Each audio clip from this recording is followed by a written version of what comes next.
আগামী শারদীয় দুর্গাপূজা উৎসব যেন শান্তিপূর্ণ ও আনন্দঘন পরিবেশে অনুষ্ঠিত হয় সে লক্ষ্যে সর্বাত্মক নিরাপত্তা নিশ্চিত করতে প্রস্তুত রয়েছে ঢাকা মহানগর পুলিশ তথা ডিএমপি হেডকোয়ার্টার্সে অনুষ্ঠিত এক প্রস্তুতি সভায় এমনটাই জানিয়েছেন DMP commissioner Sheikh Mohammad Sajjad Ali. Commissioner বলেন, বর্তমানে দেশের আইন শৃঙ্খলা পরিস্থিতি সম্পূর্ণভাবে নিয়ন্ত্রণে রয়েছে।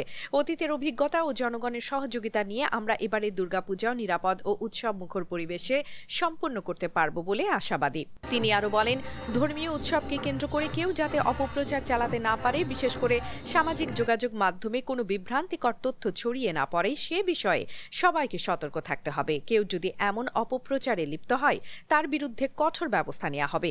প্রস্তুতি সভায় বাংলাদেশ পূজা উদযাপন পরিষদ, মহানগর পূজা উদযাপন পরিষদ, হিন্দু বৌদ্ধ খ্রিস্টান ঐক্য পরিষদ, উপাধ্যক্ষ রামকৃষ্ণ মঠ ও মিশনের প্রতিনিধি সহ পূজার আয়োজনে সংশ্লিষ্ট সব পর্যায়ের নেতারা উপস্থিত ছিলেন। সভায় আয়োজকেরা জানান, ঢাকায় এবার প্রায় 250টিরও বেশি পূজা মণ্ডপে দুর্গাপূজা অনুষ্ঠিত হবে। এর মধ্যে গুরুত্বপূর্ণ মণ্ডপগুলোতে বাড়তি নিরাপত্তা নিশ্চিত করতে অনুরোধ জানানো হয়। প্রতিটি মণ্ডপে সিসিটিভি, পর্যাপ্ত আলোকসজ্জা ও স্বেচ্ছাসেবী